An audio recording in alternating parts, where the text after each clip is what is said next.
and welcome back to Two Show Day. I'm your host, Diana Shabai Booker, and I am here with my producer, Mike McCord, for another mini episode of Hot Takes. I'm ready to fight. We are. We're going to fight this time. We do not agree on the topic. This is our last episode together.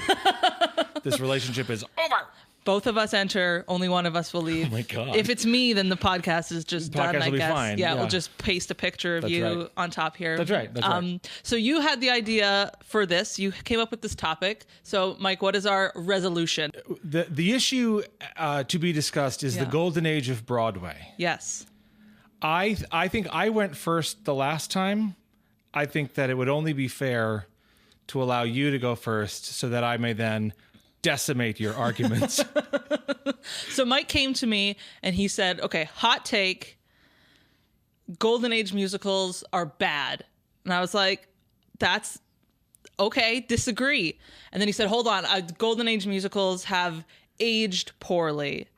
And I said, okay, I think people write them off too quickly. And then today he came to me and said, I'm just narrowing this down to Rodgers and Hammerstein. So I already think that you're talking yourself out of this argument. No. That's you know not of what you speak. No, the problem is there's too much.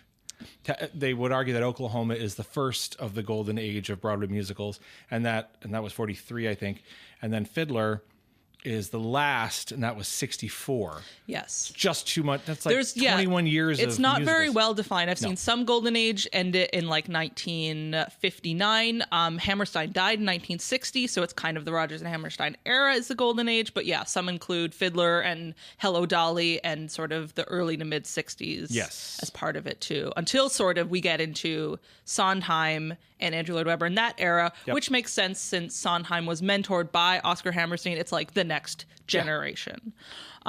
Okay, so then let's define these terms. What are we arguing here? So I'm arguing that I'm going to within the context of Golden Age of musicals. Golden Age musicals are generally speaking bad. First of all, I would challenge you to find a Golden Age musical that doesn't have a moment where you're like, oh, this moment, this takes forever. Just got to get through this one scene or this one section or this one act. Okay. I think that contemporary musicals don't really have that much anymore. Now, is that an indictment of the attention span of Broadway goers? Probably, but it doesn't matter because it's bad. I would like to point out, you are wearing, first of all, an Oklahoma shirt. I am representing the Golden Age today. Oklahoma is... First of all, everybody is just trying to sleep with everybody. All of the dudes in that show are just trying to sleep with the virginal, naive young women. Yep. There is a guy I found, I don't remember his name, unfortunately, but he argued that that there's also a lot of bestiality innuendo in Oklahoma. Okay, all right. I mean, that you would say, and that's not the end of the argument is baffling to me. Well, hey, you know that musical that had just a smattering of bestiality? Oh, I love that one. That's crazy to me. What? Beauty and the Beast? We're not talking about that one? Okay, but he's... All right, hold on, because... but he's not hot when he's a human, though. All right, but I'm not going to go up against the mouse, first of all, because I ain't no dummy. Secondly, there's magic in that. That's a whole, Oklahoma has no magic. It just has corn and bright golden hazes over meadows. Now, listen, I love Oklahoma. It is probably my favorite Golden Age musical, hence the t-shirt. Sure. But I don't like it because I think it is the pinnacle of all musicals. I like it because it is ridiculous. Okay. I like it because there's a whole song where Curly is like, yeah, Judd, you know what? You should kill yourself. That's crazy. Yeah. And then Curly ends up murdering Judd. So, okay, spoiler alert for an 80-year-old musical. He ends up killing Judd, and the whole town sees it, and they're all like, well, before we let you go off on your honeymoon, we should have a trial. And they're like, just kidding, nobody saw it. Hooray! OKL. Like, it's crazy. Yes. It is crazy. Yes. And that's why I love it. Okay. It is so ridiculous. But okay, I will also say I also love it because of recent revivals of it. I did not see the Daniel Fish stage production of Oklahoma, but I do like the twist that instead of Ado Annie being like a, thoughtless, sorry for using this word, but a slut, she's like, you know what? I actually am going to take this power back. And it's right in the script, It's not so much a question of not knowing what to do. I've known what's right and wrong since I've been 10. She knows exactly what she's doing. Yeah. And so what? So maybe she goes around and kisses a few guys. That's okay. That's fine. That's okay in this day and age. It plays differently in this day. I suspect, we haven't talked about this, but I feel confident in saying this is a sex-positive podcast. And I think that that's great. Yeah. Here's where this becomes uncomfortable for me. That was written by two old Jewish men in the 1940s. As was basically every musical of that day. But I just don't think that they are the ones that should be putting the voice to that. That feels problematic to me. I know some. I did not see the Oklahoma show, the recent revival of Oklahoma either. I do know several people who did, and one person's review of it is, well, the show ended, and I went, what? And that was all he would really say of it. Sure. And listen, that production was famously also, it was very progressive. Yep. Right. I think that was the show where the first actor with a physical disability, yes, in a wheelchair. Yes. I think she won supporting actress. Ali Stroker for playing Ado Annie. Yes, exactly. Yep. Right. Yeah. So I mean, listen, even what is it? Broken clock is right twice a day. Something like that. Sure. Yeah. But I'm just calling me a broken clock. I'm not. I wouldn't dare. You're my boss here. This is terrible. But let me move past Oklahoma. Sure. So this was their first hit, right? Yep. It is, and it was transformative in the Broadway world. I grant all of that. I'm going to skip ahead just a shade to South Pacific. Sure. Okay. I think in order. I think Carousel predates South Pacific. Yeah, I can never remember the order. Right. But yeah. Here's my other argument about South Pacific and Carousel. Same show. It's the same show. One happens in Maine, one happens in the South Pacific.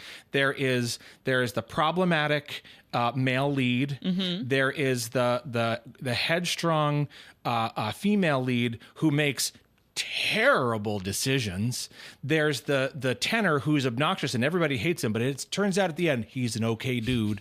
He ends up with the person with the woman who is either unable to speak the language and therefore uninformed, unintelligent, or with the vapid soprano a la Maine. You have South Pacific, right, which is certainly not glorifying war, and in the time it was written, it's a very different sensibility about the Second World War and what makes you a hero and so on and so forth. Okay, fine. But you have a guy who is a Frenchman, Emile Debec. Yep. Emile Debec, right? And he's this, like, you love that guy because he's adopted. Or not adopted, but he had these two children with a woman who is native to the island that they're on, and then he kind of hides them because there's an implication that he's ashamed, but he's not really ashamed because then Nellie comes by and she's like way more racist about it than he is, and then he's like, well, that's not cool. But you were just being a jerk about it. And then you have Lieutenant Cable who comes back and he has malaria and he's like hallucinating and he sings the song. Why does he sing the song about everybody should accept everybody? Because he fell in love with this native girl who speaks no English. And minutes after he meets her, they're sleeping together. She is a child who does not speak the language and he sleeps with her. And then in his malaria-ridden, hallucinogenic, losing his mind, whatever, sings a song about how racism is bad. And by the way, it's terrible. It's just a terrible song. I mean, the message is great, but just in terms of it, the music, it's not great. But he's got this beautiful song in which he leans into the fact that she is younger than springtime. That's weird. Yeah. Very problematic. Yeah, the age difference between Nellie and Emile it's always felt weird to me, and it's very clear that he is a probably at least 20 years her senior. Yep. Yeah. Yep. And I don't even, but listen, they are both consenting adults who speak the same language. Fair. So like, okay. Then if you go to Carousel is so much worse because in Carousel, Carousel doesn't have racism as much as far as I know. There's different issues in Carousel. Right. I mean, right. That's like saying, well, the house is on fire, but the kitchen just seems warm. It's not that the house is on fire. It's the house is flooded in Carousel. It is a different natural disaster. Sure. So I have been in and directed both of these shows. Okay. So between the 4 productions, 2 of each, right? And I remember coming into the second act, right? Because they skip ahead in time, right? After Billy is killed by Jigger. Again, odd choice for a name, but here we go. Billy is killed by Jigger, and then he goes to heaven, or well, purgatory, I guess. And then much time passes, and then he comes back to Earth. Okay, but here's my biggest problem with Carousel. Mm-hmm. There is an implication in the first part of the show, in the first act, that Billy beats Julie. Yep. And then that implication becomes stated fact in the second act when their daughter, because the daughter tries to get away from Billy because he's coming on too strong or whatever, and he in my mind he grabs her arm, but I think in the script he was meant to hit her because he was mad at her or something. Yeah. Either way, not great. And then she says to her mom, "Mama, is it possible that someone, if they could hit you real hard, but still love you?" And Julie says, yes. Yes, there's something about a hit feels like a kiss. Yeah.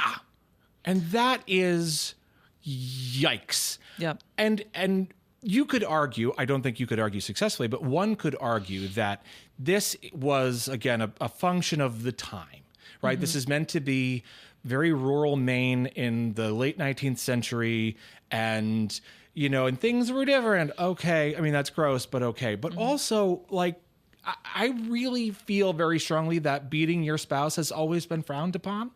I mean, again, comment below if I'm wrong. No, do not comment below. X. Yes, please unsubscribe. Please unsubscribe, sir. Invariably, tell people to unsubscribe from our podcast. Yeah, that's true. That is true. That's a recurring thing. We are good at telling people to unsubscribe. I mean, so I tried to find a problem with Sound of Music.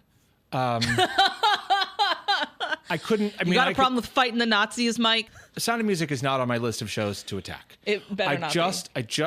We would actually get hate mail for that. We would, and I will tell you that I challenge you to find a hotter woman than 1965 Julie Andrews. Love Julie Andrews. You can't, because you can't. Yeah. There are so on my list.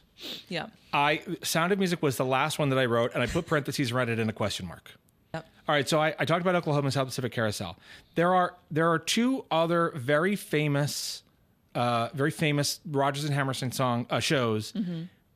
Flower Drum Song and King and I, and both of them have much standing in the Broadway pantheon of incredible things, mm-hmm. and both of them are cringy racist. Flower Drum Song, as I read when I was researching this morning, is not done very often at all, mostly because people find it very problematic. It's very difficult to do that show mm-hmm. and not make a caricature of Asian people. Sure. All I'm saying is that there are these 2 very nice Jewish boys, and they wrote all of these shows that were like, stay in your lane, guys. Like, I mean, you wrote shows about beating your wives, which I hope they didn't, about living on a farm, which they definitely didn't, and being Asian and a different Asian, and they definitely weren't. And these are the shows for which they are the most well known. Now, listen, there are other shows mm-hmm. in the Golden Age of Broadway that we can talk about. You said to me when I told you Golden Age of Broadway, you were like, Music Man's in Golden. And I said, you're right, it is. And listen, if I have to listen to Shapoopy one more time, I'm going to Shapoopy my pants.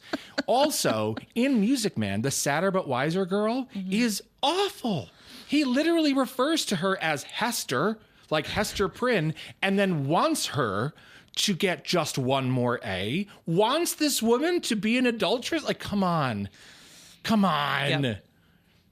You raised some very good points here. And I don't disagree with all of them. I think there are definitely some things in these musicals that I, wouldn't say I approve of, or that I do not align with these morals, for sure. My goal here, by the way, was to get you to side with spousal abuse. And like, really, in my dream, I'd be like, this show is terrible because they excuse spousal abuse. And you're like, yeah, but this is a real nice clam bake. It's so nice.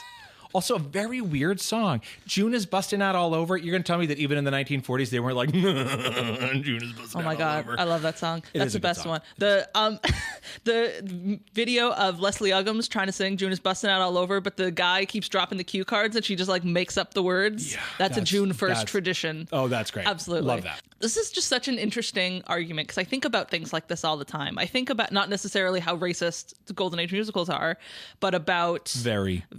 is the answer, is very.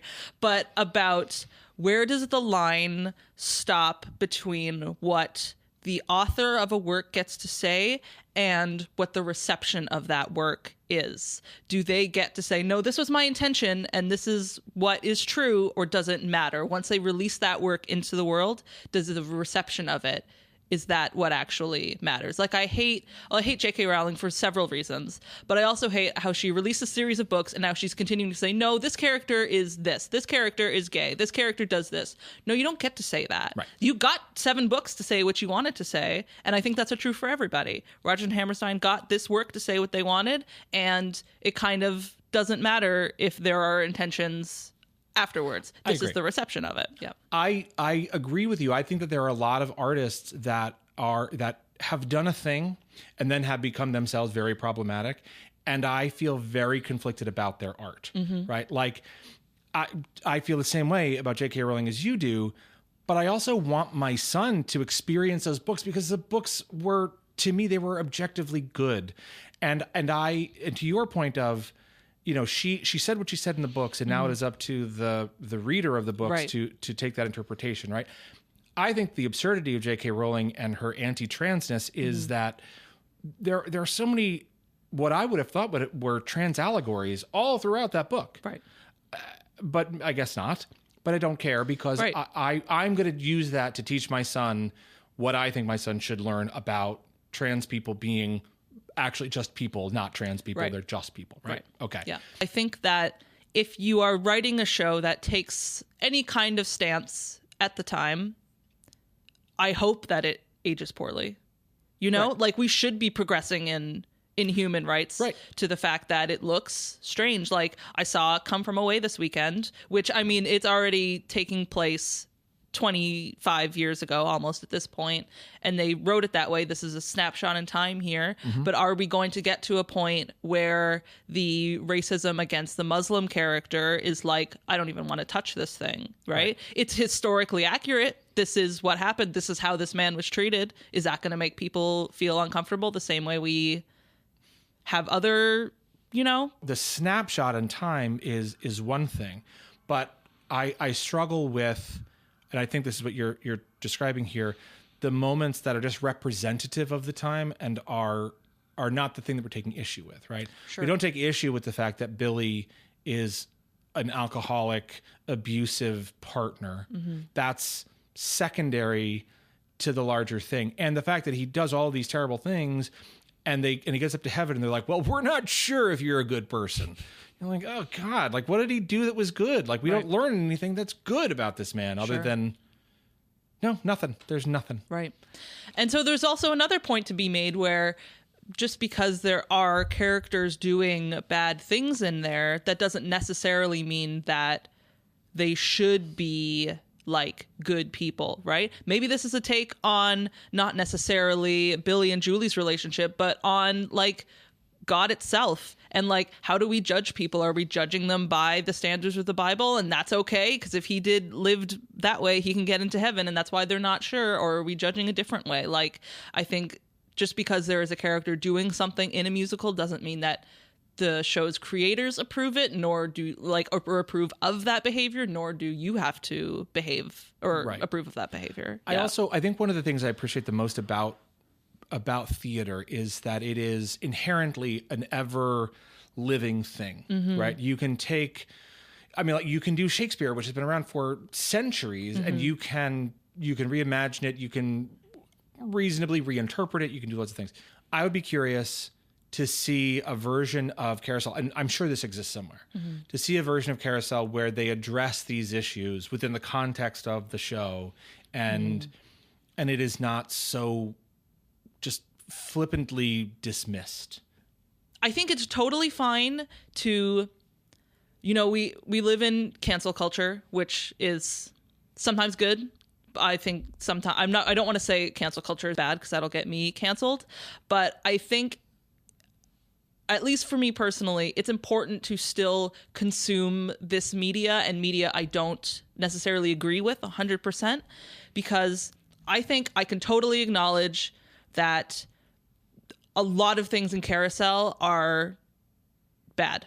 Or I don't agree with this. I wish the spousal abuse wasn't in it. Carousel is one of the most beautiful scores of musical theater history. Yes. Period. End of story. Both of those things are true at the same time. Yeah. This is before the Rodgers and Hammerstein era, but Showboat is also a really controversial story. The N-word is in it a lot. It's a lot of racial tensions. If you don't know Showboat, it takes place on a showboat, and there's this actress who is she's mixed race, but she's passing as white, and the police or whoever find out that she is mixed and she's married to a white man, and that can't happen. And at one point he cuts open her finger and drinks some of his blood so that he can also have mixed blood in him. There are some crazy racial relations in that show. Yeah. And also Old Man River is in it, Right. which again, is an incredibly powerful song, Paul right? Robeson singing Old Man River is you don't get better than that. Which is worth the price of admission. Yeah.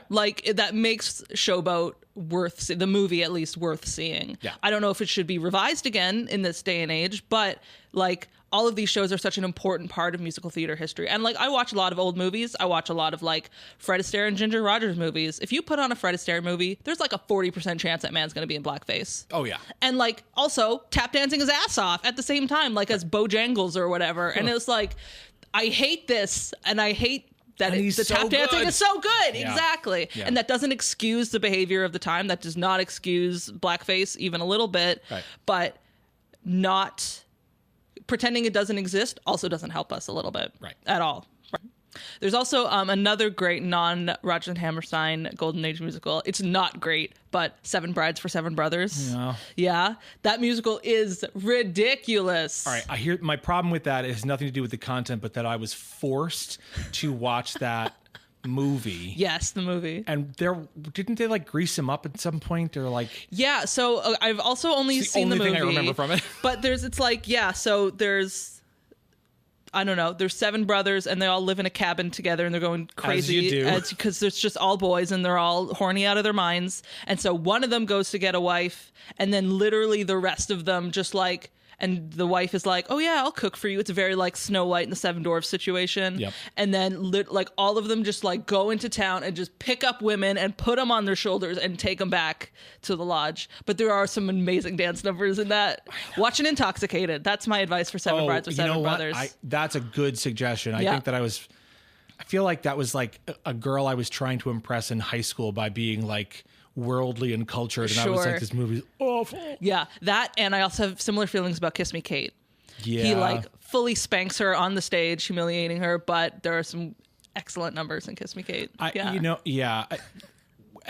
to that point of separating the art from the artist, and acknowledging one of my favorite quotes of all time is Debbie Reynolds when talking about Singing in the Rain, and it could almost color Singing in the Rain, because Gene Kelly was famously he was terrible a tyrant, to her. Yeah, a tyrant on set. Now his tyrantism, one might say tyranny, but I went with tyrantism. His tyranny created, oh my God, look at the things that he made, yes. Right? So is that good or bad? But the quote from Debbie Reynolds is, "The two most difficult things I've done in my life are Singing in the Rain and childbirth, in that order."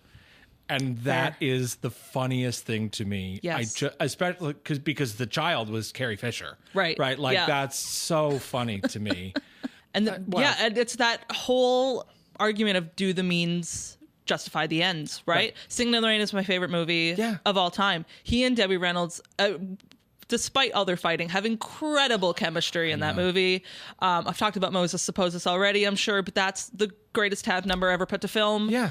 Don O'Connell ended up in the hospital because of Make 'Em Laugh. Really? 3 days of shooting. He had to do that number for 3 days. Oh my God. He was hospitalized with exhaustion by the end of it. Because of course he was. Yeah. And yeah, there's stories about Debbie Reynolds was like bleeding in her shoes during, I think it was Good Morning. They were practicing it so hard.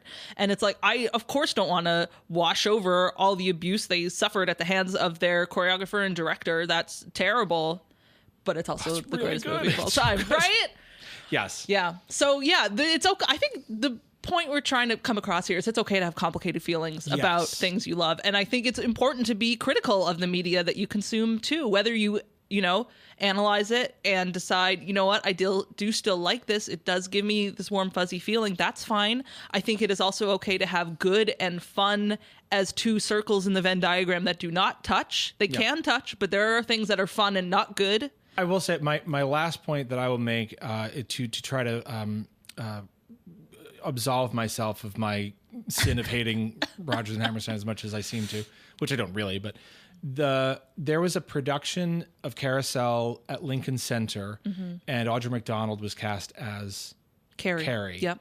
And that was the first time I had ever been aware of racially blind casting, which is, again, I understand is also like can be very complicated and can be a touchy subject and all. Yeah. But that was the first time that I had ever heard of a thing like that where they decided that, the original material be damned, this is the right person. Yeah. And I remember being very struck by that. Yeah. And I realized it was it tokenism? I don't know. I mean, I hope not. It's Audra McDonald. No, it wasn't. No, that's what she won her first Tony Award for, I believe, first of 7. Yeah. So, I mean, even in this thing where I have complicated feelings, that was the first time where I had ever encountered something which I, at the time, and in this moment will choose to interpret as a progressive casting choice. Yeah. Yeah. So there you go. You can have progressive Rodgers and Hammerstein productions, I think.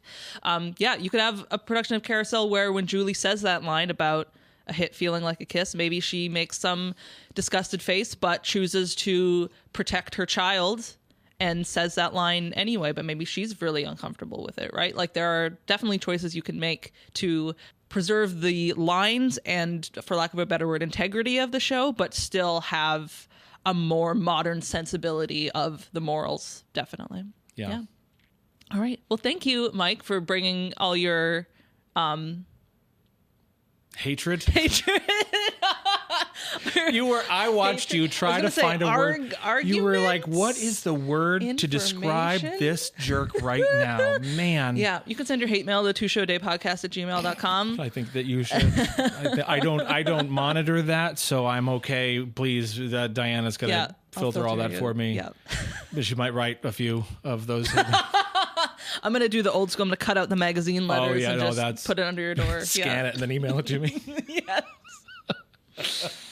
Oh my gosh. All right. Thanks. Yay. Bye. Two Show Day is hosted by Diana Shabai Booker. It's executive produced by Diana and Collaborative Studios. It's produced and edited by me, Michael McCord. It's recorded at Open Stage Media Studios and distributed by Collaborative Studios. Any opinions expressed herein are not necessarily the opinions of Open Stage Media, Collaborative Studios, Proctor's Collaborative, or any of its affiliates or partners. If you would like to become a part of the Collaborative Studios network, please contact us at collaborativestudios@proctors.org.